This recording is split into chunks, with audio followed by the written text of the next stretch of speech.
Let me move on to a more serious subject, all games aside, because I need to get up and talk about something in a second. LSU star Angel Reese.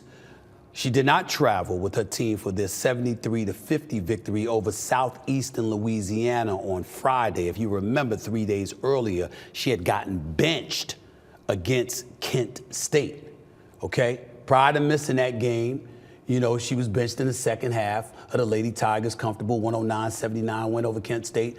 Coach Kim Mulkey refused to answer questions on the matter when asked about it, by the way. Look at this. You want me to explain why? It's very obvious Angel is not in uniform.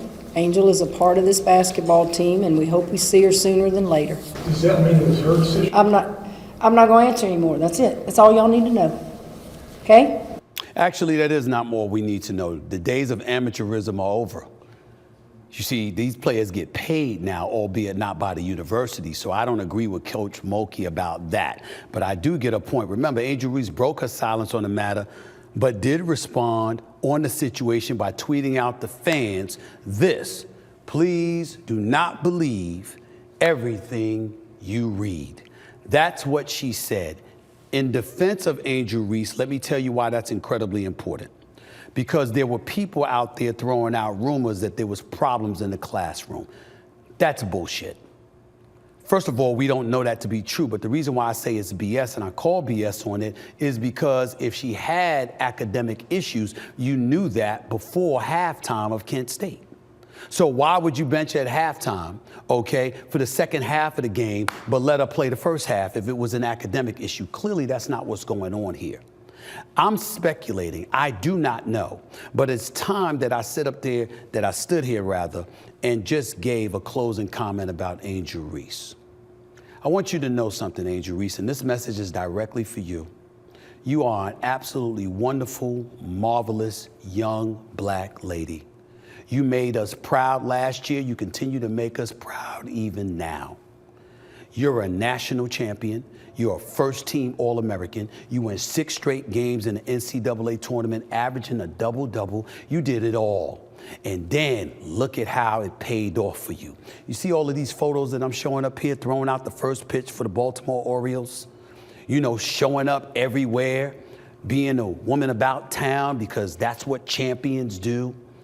Let's not forget the NAL valuations. You made about $1.7 million, okay?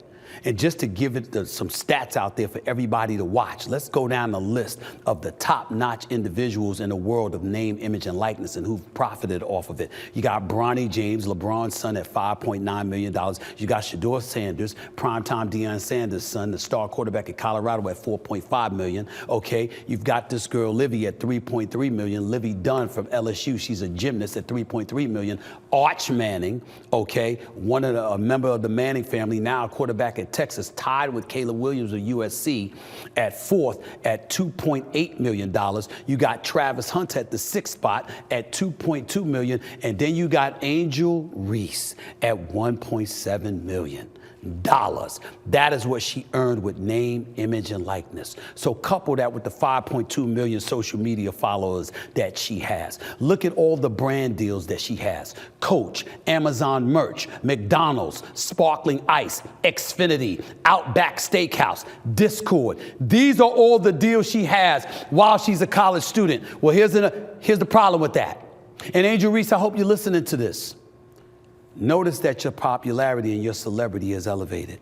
So much so that you decided not to go to class anymore on campus. You'll take your courses online because the popularity was so extreme, it was getting in the way of your studies.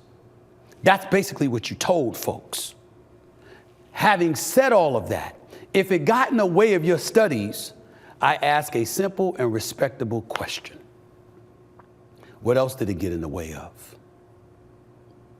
Why would the coach of a reigning defending national champion, who you helped win the national championship? Remember when you was throwing up your finger to Caitlin Clark at Iowa in the national championship game? Remember when you were doing all of that? Remember when you were the woman about town thereafter? Remember when you was wearing that braggadocio on your sleeve? Remember all of that?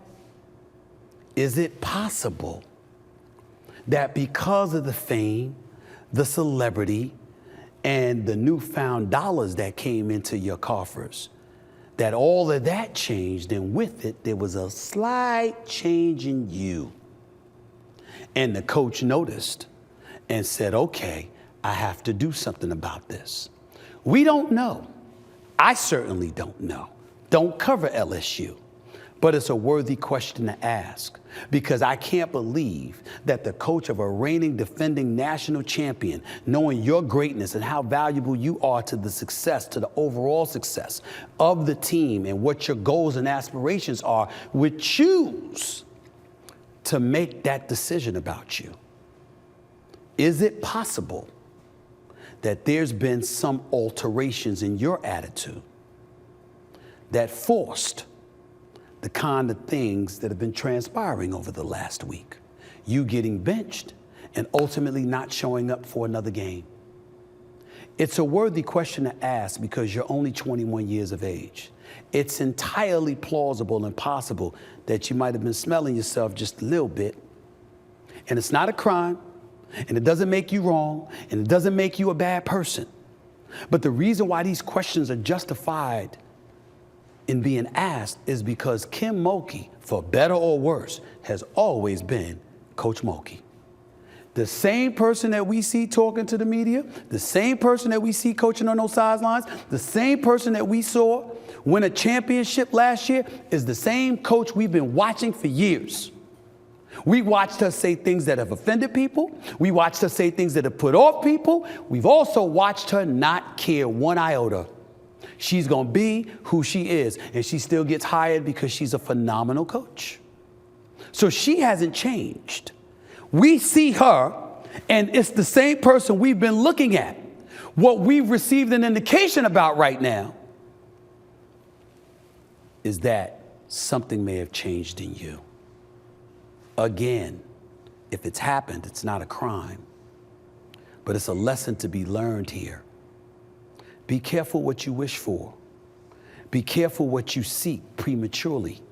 Be careful of others' influence coming along and being a distraction from what you're aiming to achieve and what your overall goal is, because you're 21. Regardless of what you think you've accomplished or what you have accomplished or what you've achieved and what lies in wait in the immediate future, it's nothing compared to everything coming down the pike for you if you do things right or if you do things wrong.